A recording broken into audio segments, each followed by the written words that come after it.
anak ustazah hari ini. Semoga selalu dalam lindungan Allah Subhanahu wa Ta'ala. Baiklah anak ustazah, hari ini kita akan belajar IPA. Buka bukunya IPA kelas 8 halaman 95.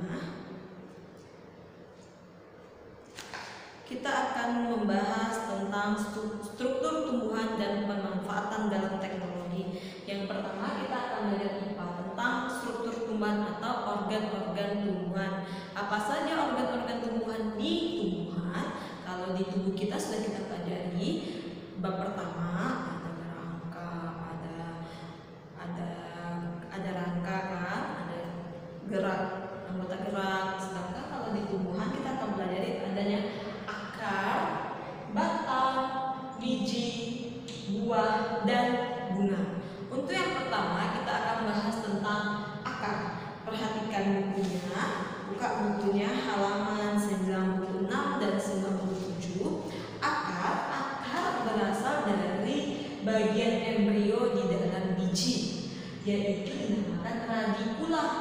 Akar yang coba anak ustazah, akar itu adalah bagian embrio yang pertama kali. Ketika pernah nggak anak ustazah menanam kacang hijau ya, kacang hijau, praktekkan kacang hijau. Itu kan embrio. Ketika pertama kali dilempar, kita tanam itu di tanah yang lembab atau di kapas, dia kan terbelah, muncullah akar. Akar itulah berasal dari bagian embrio di dalam biji, yaitu dinamakan radikula. Akar yang keluar pertama kan akar yang ketika keluar pertama yang pertama dari biji itu dinamakan akar sekunder. Akar primer. Dari akar primer itu artinya akar yang muncul pertama. Primer pertama. Setelah akar primer, dia akan lama-lama menjadi akar sekunder dan bulu-bulu atau dinamakan rambut-rambut akar. Baru akarnya banyak. Akar yang kedua tumbuh itu dinamakan akar sekunder. Struktur akar itu dibagi atas dua, ada namanya struktur luar dan ada namanya struktur dalam. Yang mana struktur luar itu dinamakan morfologi dan struktur dalam itu dinamakan anatomi. Untuk yang pertama kita akan belajar tentang morfologi, di mana morfologinya adalah struktur luar akar. Struktur luar akar itu yang bisa nampak, yang nampak ketika anak saja mencabut sebuah tanaman, nampak akarnya. Akar morfologi atau akar luar ini dibagi lagi menjadi dua, nak. Yang pertama dinamakan akar serabut, yang kedua dinamakan akar tunggang. Untuk yang akar serabut ini, akar serabut adalah tumbuhan-tumbuhan yang monokotil, artinya tumbuhan yang berkaping satu. Sudah pernah kita pelajari akar monokotil di pelajaran kelas 6, sudah pernah juga di SD kita belajar akar monokotil. Akar monokotil ini ciri-cirinya banyak terdapat akar cabang yang bergaris. Akar serabut banyak, akarnya banyak bercabang-cabang. Bercabang-cabang ya, akar serabut. Di mana contoh tumbuhannya adalah jagung, tebu, dan kelapa. Itu akarnya serabut, nak. Sedangkan yang kedua akar tunggang itu banyak terdapat di tumbuhan dikotil, berkeping dua.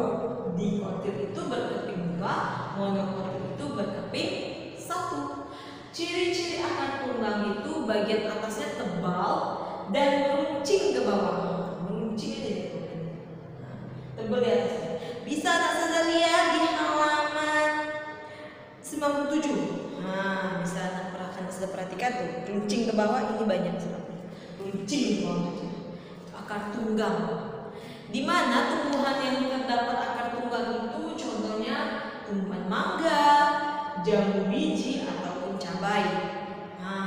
Itu tadi contoh struktur akar. Perbedaan akar tunggang dan akar serabut. Dan juga pada akar bisa kalau nggak secabut, pada akar itu terdapat tonjolan-tonjolan kecil. Itu dinamakannya bulu-bulu akar atau rambut-rambut akar. Terdapat di sini tonjolan-tonjolan kecil. Itu dinamakan bulu-bulu akar ataupun rambut-rambut akar, di mana bulu bulu akar ini termasuk jaringan sel-sel epidermis pada akar. Itu dia struktur akar. Kalau kita buka, yang kedua akar dalam. Nah, kalau akar luar tadi bisa kita lihat ya, nah, akar dalam itu akar yang kita belah. Akar dalam dinamakan anatomi, bisa Anda sudah perhatikan di halaman 97. Akar anatomi, jika kita belah akar itu terdapat 3 zona akar.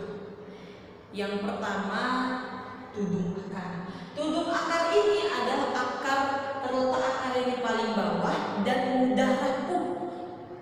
Mudah rapuh dia. Nah, tapi tudung akar ini rusak, terletak di bawah dan dia sering rusak karena bergesekan dengan tanah. Tapi tumbuh lagi, rusak tumbuh lagi langsung. Tudung akar ini berfungsi untuk melindungi akar yang ada di dalam tanah. Jadi ketika dia rusak dia langsung membuat baru. Anatomi tadi dibelah menjadi 3. Yang pertama, zona pertama dinamakan tudung akar. Zona kedua dinamakan zona pembelah sel. Inilah pembelah. Zona yang terakhir dinamakan zona pemanjang sel. Pemanjang sel dalam akar. Kalau kita belah lagi akarnya, nah terdapatlah akar perikambium, epidermis, bulu akar, xilem, floem, apalagi di dalamnya silinder pusat, epidermis, korteks, bulu akar, rambut-rambut akar. Bisa perhatikan. Ustazah tidak mencatat apa itu epidermis. Bisa Anda perhatikan di buku, garis bawahi. Epidermis itu merupakan bagian paling luar. Saya hanya menggambarkan epidermis, bagian paling luar. Disusun oleh jaringan epidermis. Jaringan ini disusun oleh sel-sel hidup. Umumnya berbentuk segi empat yang tersusun rapat dan berdinding tipis. Yang kedua, korteks. Korteks kalau kita buka lagi, nah akar itu kita belah lagi, banyak jaringan-jaringan. Ada namanya korteks. Korteks itu ada jaringan parenkium. Jaringan ini disusun berdinding tipis, susunan sel kurang rapat sehingga mempunyai ruang antar sel. Sengaja tidak rapat biar ada ruang di antara selnya. Jaringan ini fungsinya untuk menyimpan cadangan makanan setelah berfotosintesis. Tumbuhan membuat makanan, disimpan cadangan makanannya di korteks ini. Fungsinya untuk menyimpan cadangan makanan. Ada namanya endodermis. Endodermis ini disusun oleh selapis sel dan merupakan batas antara korteks dan silinder pusat. Berfungsi untuk menyeleksi air dan mineral yang masuk. Jadi setelah siram, seleksi air yang baik untuk tumbuhan yang mana. Kadang ada kan air sabun, ada yang ngasih sabun, air apa, itu diseleksi dulu. Bukan langsung diserap oleh tumbuhan, jadi diseleksi oleh ada tugasnya. Dan terakhir ada namanya stele. Stele itu adalah bagian terdalam yang disebut parisikel. Bisa Anda sudah perhatikan kalau kita belah lagi akarnya melintang seperti ini bentuknya. Yang ini akar dikotil, ini monokotil, berbeda ya nak. Akar dikotil dan akar monokotil. Dikotil berkeping 2, sedangkan monokotil berkeping 1. Dan di dalamnya itu ada pembuluh. Pembuluhnya yaitu tadi xilem dan floem. Pembuluh pada akar xilem dan floem. Di mana xilem itu adalah pembuluh kayu dan floem itu adalah pembuluh tapis. Pada akar tumbuhan dikotil, xilem dan floem terdapat kambium sehingga dapat tumbuh besar. Xilem dan floem tidak terdapat kambium sehingga pada akar tumbuhan. Kalau tumbuhan dikotil, xilem dan floem bisa tumbuh besar pada akar dikotil karena dia berkeping 1. Sedangkan monokotil dia tidak berkambium sehingga dia tidak dapat tumbuh besar, tidak berkambium. Itu dia struktur akar, morfologi dan anatomi. Yang terakhir fungsi akar. Apa fungsi akar? Fungsi akar yang pertama yang pastinya untuk menyerap air. Untuk menyerap air bagi tumbuhan. air dan mineral bagi tumbuhan. Akar juga dilengkapi bulu-bulu akar ya, pertama yang sudah jelaskan tadi. Akar itu di ujungnya ada tonjolan-tonjolan kecil, itu dinamakan bulu-bulu akar atau rambut akar. Nah, selain itu fungsinya juga, fungsi akar untuk apa nak? Untuk menegakkan tumbuhan. Jadi akar yang kuat itu tumbuhannya juga kuat. Tapi kalau akarnya nggak kuat, tumbuhannya pun tidak kuat. Sehingga jika ada sedang manjat pohon mangga kan kuat tuh, karena akarnya juga kuat. Maka dari itu mangga itu akarnya tumbang, tertanam paling bawah dia ke bawah. Nah, dan sebagian akar ini berbeda-beda fungsinya nak, bukan sama, setiap tumbuhan berbeda-beda. Setiap tumbuhan kita lihat kan sama nih, sama-sama hijau, tapi berbeda-beda fungsi akar. Contoh, lihat halaman 99. Contoh fungsi akar yang khusus itu antara lain pada ketela. Pada pohon ketela, akar itu berfungsi sebagai alat reproduksi. Sedangkan pada dahlia sebagai respirasi untuk bernapas.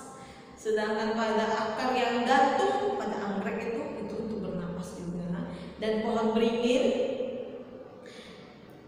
pada anggrek dan pohon beringin serta misalnya akar gantung, akar napas. Akar yang pohon beringin itu kan akar gantung, itu tuh untuk pernapasan. Nah, itu tadi macam-macam yang sudah dijelaskan tentang akar. Akan selanjutnya akan saya jelaskan tentang batang. Baiklah, cukup sekian pertemuan tentang akar kita. Insya Allah besok saya akan menjelaskan tentang batang. Sudah akhiri, wabillahi taufiq wal hidayah. Wassalamualaikum warahmatullahi wabarakatuh. Jangan lupa dibaca bukunya. Bagi Anda yang tidak mengerti tentang akar, silahkan tanya ke ustazah, atau boleh dibaca dulu bukunya. Tidak paham boleh tanya ke ustazah. Baiklah ustazah, selalu jaga